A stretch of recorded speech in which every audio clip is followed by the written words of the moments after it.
ಶ್ರೀ ಪರಂಜ್ಯೋತಿ ಭಗವತಿ ಭಗವಾನರ ಪವಾಡ. ಇದು ತೆಲಂಗಾಣದ ಜನಗಾಂವ್ನ ರೋಷನ್ ಅನ್ನುವವರಿಗೆ ಆದಂತಹ ಅನುಭವ.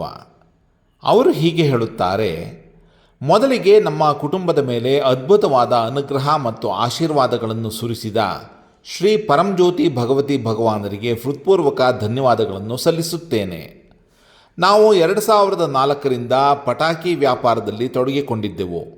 ಆ ಸಮಯದಲ್ಲಿ ಅಲ್ಪ ಪ್ರಮಾಣದ ಸ್ಟಾಕನ್ನು ಮಾರಾಟ ಮಾಡುವುದೇ ನಮಗೆ ಬಹಳ ಕಷ್ಟಕರವಾದ ಕೆಲಸವಾಗಿತ್ತು.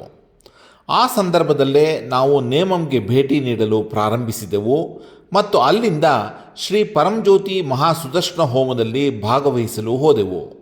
ಅಂದಿನಿಂದ ನಮ್ಮ ಅದೃಷ್ಟ ಸಂಪೂರ್ಣವಾಗಿ ಬದಲಾಯಿತು. ಅದು ನಿಜಕ್ಕೂ 180 ಡಿಗ್ರಿ ಬದಲಾವಣೆಯನ್ನು ತಂದಿತು. ಹೌದು, ವ್ಯವಹಾರ ಚೈತನ್ಯವೇ ನಮ್ಮೊಳಗೆ ಡೌನ್ಲೋಡ್ ಆಗಿತ್ತು. ನಾವು ಸಹೋದರರು ಅತೀವ ಸಾಮರ್ಥ್ಯಶಾಲಿಗಳಾದೆವು.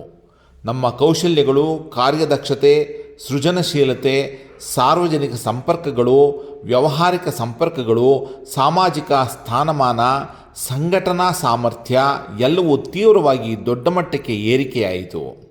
ಊಹಿಸಲಾಗದ ಯಶಸ್ಸು, ಹೆಸರು, ಕೀರ್ತಿ ಮತ್ತು ಸಮೃದ್ಧಿ ನಮ್ಮ ಜೀವನದಲ್ಲಿ ಉದಯಿಸಿದವು. ಈಗ ನಮ್ಮ ವಹಿವಾಟು 2004ರಲ್ಲಿ ಇದ್ದದ್ದಕ್ಕಿಂತ 100 ಪಟ್ಟು ಹೆಚ್ಚಾಗಿದೆ ಮತ್ತು ಇದೆಲ್ಲವೂ ಇಲ್ಲಿಯವರೆಗೆ ಶ್ರೀ ಪರಂಜ್ಯೋತಿ ಮಹಾ ಸುದರ್ಶನ ಹೋಮದಲ್ಲಿ ನಿಯಮಿತವಾಗಿ ಭಾಗವಹಿಸುವ ಮೂಲಕ ಸಂಭವಿಸಿದೆ. ಶ್ರೀ ಪರಂಜ್ಯೋತಿ ಭಗವತಿ ಭಗವಾನರ ದೈವಿಕ ಕೃಪೆಗೆ ನಾವು ಸದಾ ಚಿರಋಣಿಗಳು. ಶ್ರೀ ಪರಂಜ್ಯೋತಿ ಭಗವತಿ ಭಗವಾನರಿಗೆ ಅನಂತ ಕೋಟಿ ಪಾದಪ್ರಣಾಮಗಳು. ಐಶ್ವರ್ಯ ಪ್ರದಾತ ಶ್ರೀ ಪರಂಜ್ಯೋತಿ ಭಗವತಿ ಭಗವಾನರಿಗೆ ಜಯವೆನ್ನಿ.